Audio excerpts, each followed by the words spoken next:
Good afternoon, everybody. My name is Andrew Gallagher. I'm the Director of Sales and Marketing here at NK Europe.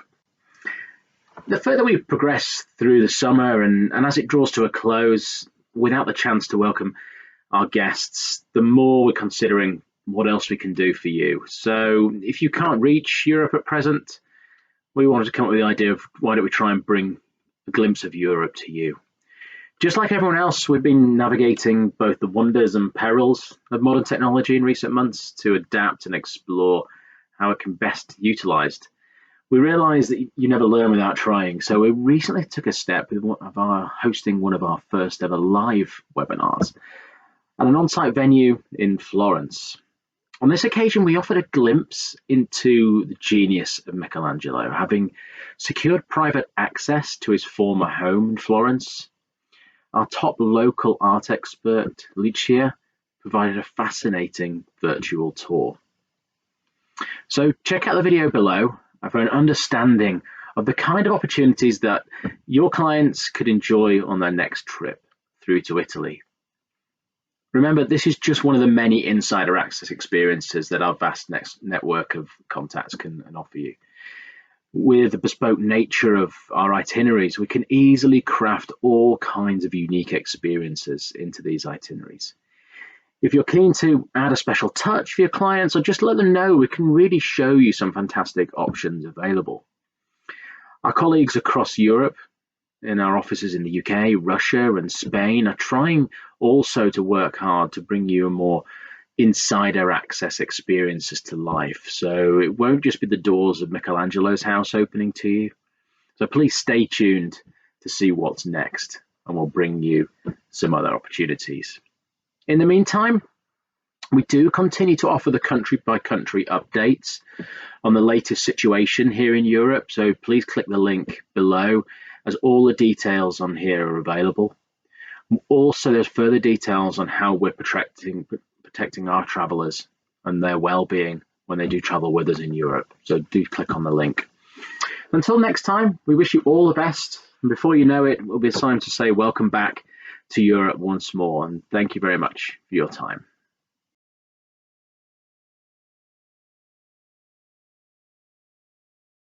Thank you to all the travel agents connected with us today. It's a great pleasure to be here in the Michelangelos House here in Florence. Just one second to introduce myself. I am Silvia, as Gabe already said. I'm the sales manager at Abercrombie & Kent, Italy and Croatia office.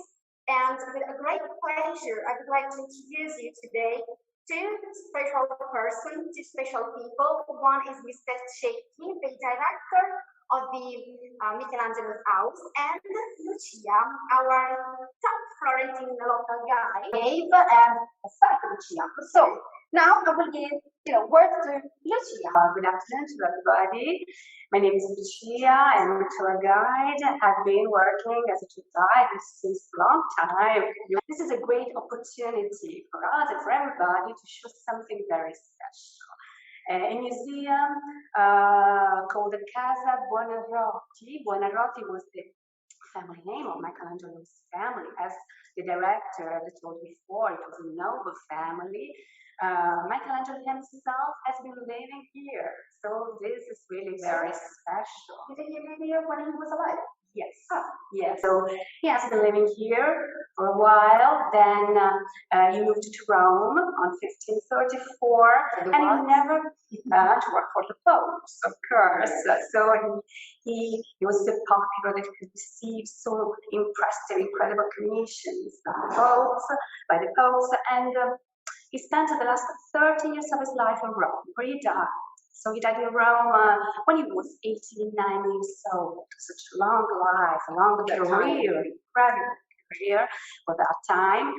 He died in Rome, but hopefully his beloved nephew, we talk about him, Leonardo Buonarroti, managed to bring his body back to Florence, to be buried not far from here, just across the street of Ghibellina, where this palace is, with the Basilica of Santa Croce, where Michelangelo is buried, together with other important people, Galileo, Machiavelli, and just to cite the most important ones, and the Pantheon of Italian gods. Well, after the death of Michelangelo, Leonardo Buonarroti was asked by his uncle to create, before he died, he asked him to create a palace, a more sumptuous palace as the residence of the family, to keep the memory of his dynasty. Yeah, all the treasures of the pieces of art, including some of the original Michelangelo artworks, to the city of Florence. So this building became a museum since 1850. Room. Well, among the many members of the family, the descendants of Michelangelo, there was a lover of archaeology. His name was Filippo Buonarroti, and who collected pieces from ancient Rome, pieces from Etruscan collections, very nice pieces, the little toy pig that used by a child, votive statuettes. There are Etruscans. This region, Tuscany, was the land where the population, the Etruscans, living for a long time, so they have left us a huge patrimony and artworks.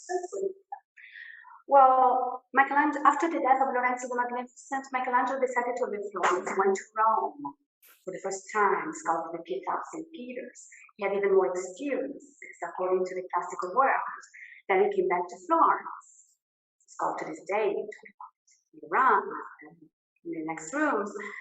Then he was called by the popes to Rome. And upon his coming back to Florence on 1518, he was commissioned by the Pope, Leo X, son of the Medici. He was the son of Lorenzo the Magnificent. His name was Giovanni de' Medici, who became Pope with the name of Leo X. The Church of San Lorenzo was the parish church of the family.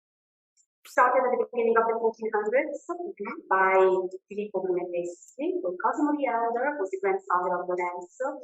And Michelangelo was commissioned by the Pope to work and create some great masterpieces in that church. First of all, the chapel called the New Sacristy, where Lorenzo the Magnificent is buried. He also did a project for the library, the La Montiana Library, and then for the facade of the church.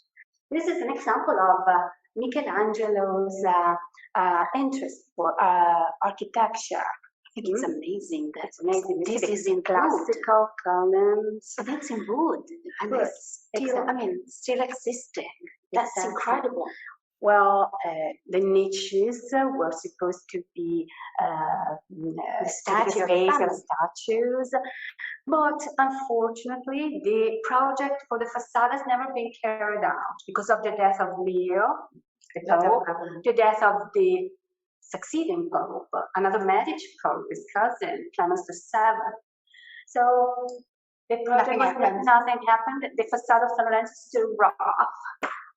This room houses paintings and frescoes made in the 16th century, end of 16th, the beginning of 17th century, again to commemorate and to the greatness and importance of Michelangelo. You can see the pictures that show the popes.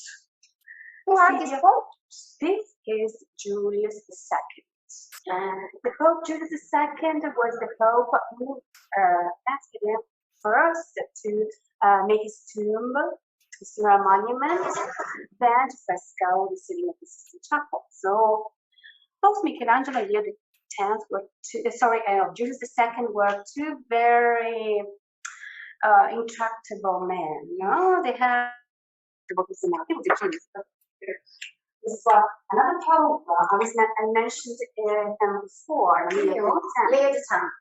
And also, well, Michelangelo was an adolescent when he was welcomed at the court of Lorenzo the Magnificent, so he could live with his family. So they spent some years of their youth together. So Leo knowing and aware of the importance, the greatness of Michelangelo, gave him very prestigious commission, including the Salvarense that we have just I seen. didn't know.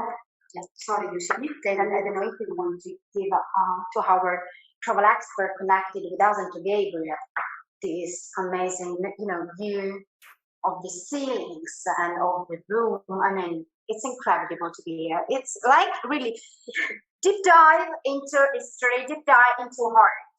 So thank you once again, Lucia, for this. Yeah. Well, it was Michelangelo Buonarroti the Younger who not only wanted to celebrate his Michelangelo, the artist, but he also wanted to celebrate his family, and so the memory of his family, and so they had enough money, enough chances to commission the best artists in town, the decorations of the small rooms of the Piano Nobile.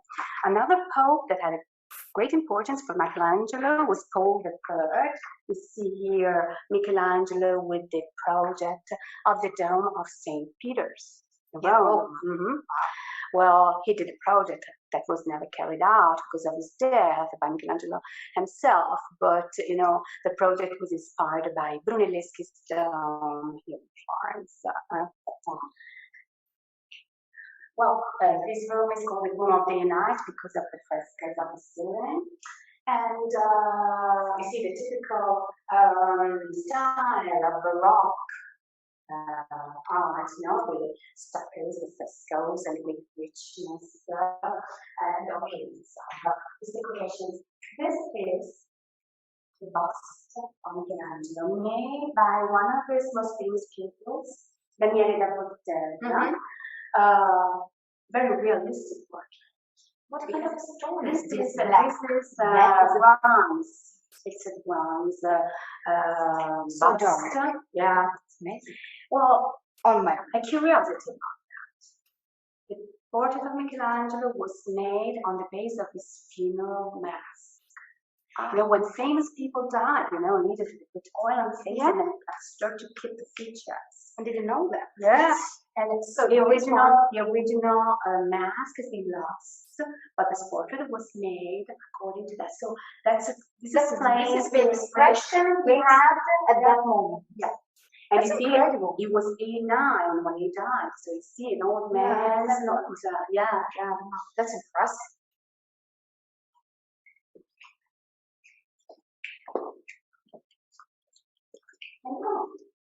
This is the chapel with a small altar.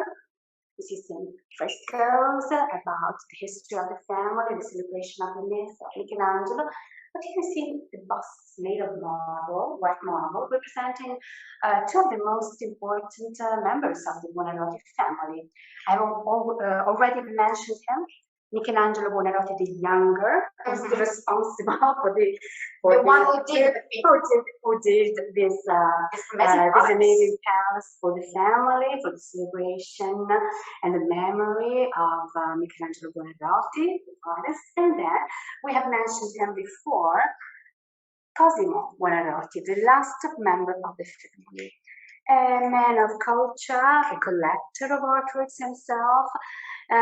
He died without any descendants, any children. So he decided to donate everything is here, the palace itself, but most of all, its rich collection to the citizens of Florence. And since 1858, this is a museum, thanks to so more than 1 century. Yes, 1 century and a half, actually. Wow, David, I don't know if you are able to have a look up there, but this thing, it's a lovely one. It's one of my preferred ones. Wow. And now studio, we go into the studio. Be ready to listen to the truth. Well, the ceiling was painted by a painter of the 17th century called Cecco Bravo, and represents the fame, once again, the dedication to Michelangelo, the famous, the divine, and the frescoes that you see here all around the walls represent the most famous people from Florence. Family, poets, Poets, Three okay. poets. You see, on the extreme right, the thoughtful man with the lower crown is Dante. Dante, the father of Dante. Okay, the one? one, absolutely, yes. That one. Not the one keeping the book, but No, the one with- beside. Dressed in red, with a red cap, and Dante. obviously supreme well known poet. for being Yeah. Divina Commedia. Other important poets, Boccaccio is famous for the Decameron, because it's a story with 10 stories about the plague, the Black Plague of 1348, and Boccaccio, the extreme left. And men of science, astronomers, as you see the man here looking at us with a telescope. Who's Over that? there. Galileo Galilei. Galileo Yeah. Galilei was Galileo Galilei. born in Pisa, not far from here, but he died here in Yes. Florence, protected by the Medici dynasty. He could spend here the last 9 years of his life. He's a telescope, which he confirmed his theories. Seems to look at us actually. Yeah. Right? Yeah. And then other politicians, Michelangelos of Florence, but we can distinguish a man, another important figure of the history of Florence. The man who's reading the book with a red cap. There, here is Niccolo Machiavelli, the father of political science, the author of the Prince, a very important member of the Florentine Republic of the end of 14th and beginning of 15th century. Machiavelli, Galileo, and Michelangelo are all buried in the same church. I have already mentioned the Santa Croce, which is across the corner. Okay, we go back. We go back, and we are now, showing you one really final, symbol of this journey today with us, because we really need to end this, this visit together in, to show you one specific sign. So, Pablo, just, a few minutes, and we will give you freedom very shortly. The Museum of Casa Buonarroti houses one of the most important collections of papers made by Michelangelo drawings. And there is a rotation for conservative reasons. Here we have some sheets of drawn by Michelangelo. This one is about Creating columns, columns and studies for buildings inspired by the archaeology or the classical architecture. But now there is one special piece.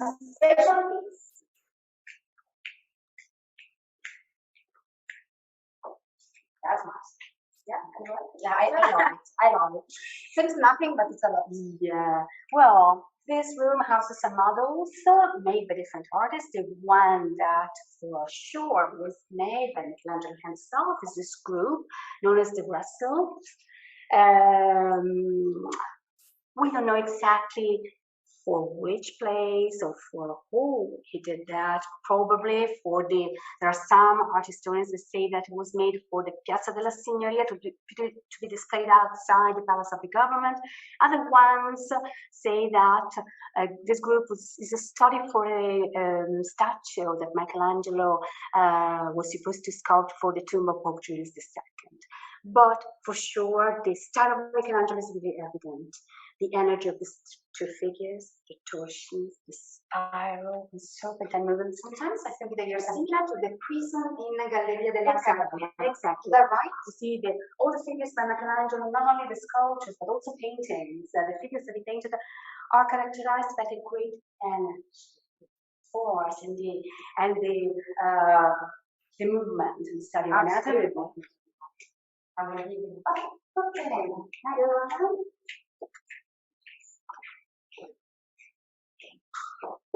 So much to see, but we try to be as quick as possible. Well, we don't want to get you bored. No. Gabe, are we boring?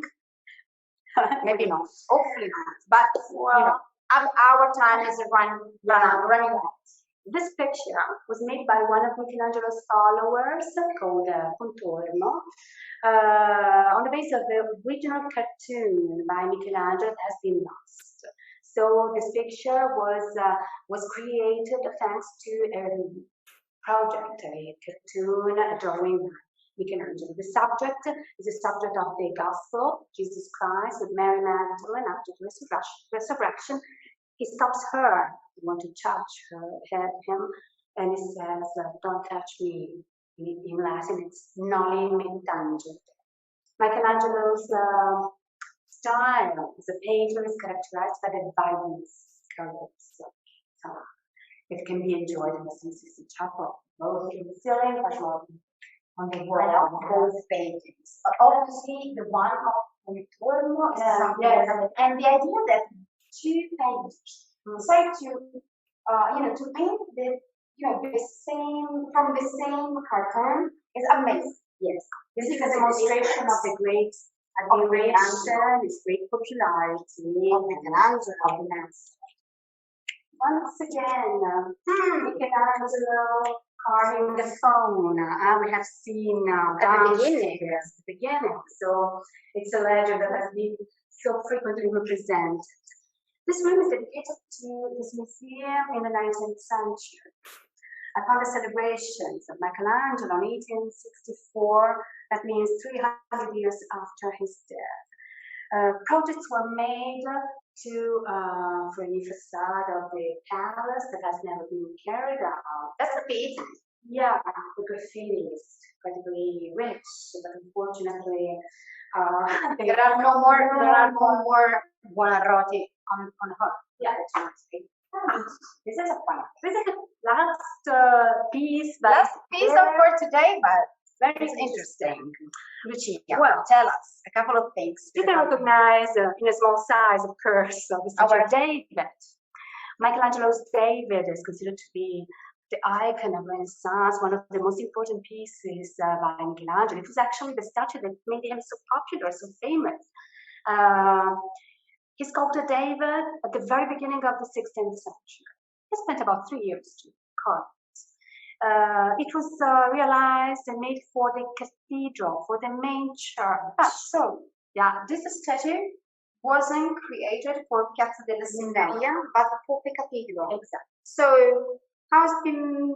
Yeah, How did they move this? Yeah, because here's this was the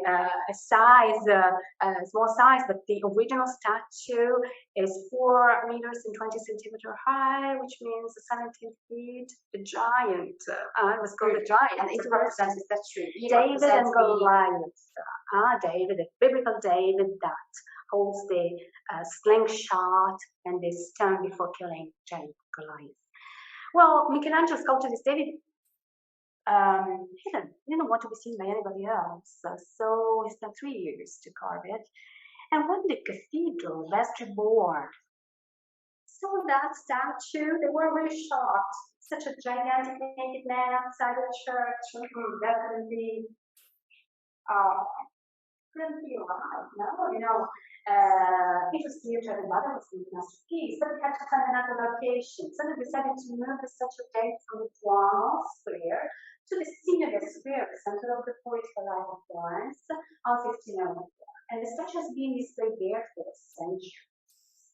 Now, from 1504 to 1873, when they decided to move it again into a building, which was the Academy of Fine Arts of Florence, where today is Accademia. And to move it. Because what kind of structure? What a structure to move it. You see the wheel, so it's to the train. Train where the David is set up. Interesting. Very improved. Yes. And this is a perfect reconstruction of the structure that was made for that for the second movement of David from the Signoria to the Accademia Gallery, where nowadays it's displayed. Can imagine. Yeah. Well, and very last thing, this is the Buonarroti coat of arms. The Buonarroti family, a noble family, the family of Michelangelo, its own coat of arms. But pay attention, on top there is a sphere, a bow. That bowl was put on that coat of arms thanks to Pope Leo X of the Medici family. It's one of the symbols of the Medici's crest. So Leonardo Buonarroti had the honor to put to the crest of his family the bowl of the Medici, the symbol of the crest of the Medici, in memory of Michelangelo Buonarroti. Okay, so well, Gabriel and all the travel agent connected with us today, we arrived at the end of the journey together here at Casa Buonarroti with the amazing Lucia. Thank you very much to everybody. I hope you enjoyed and it's been useful for you. It's been great to be here with you today and to have the honor to be shown around, to discover all these secrets regarding the Michelangelo and the Renaissance artists, the art secrets, something a little bit more in deep regarding what happened during that period in these Florence. So I really hope that you enjoy the travel with us today. Hope to be in contact with you soon. So if you have any questions, you can write to Gabriel, you can contact me. Feel free to reach out to us. Hopefully we will be all together soon. So Gabriel, the word to you, and thank you once again for this opportunity with us today. Thank you very much. Have a nice day.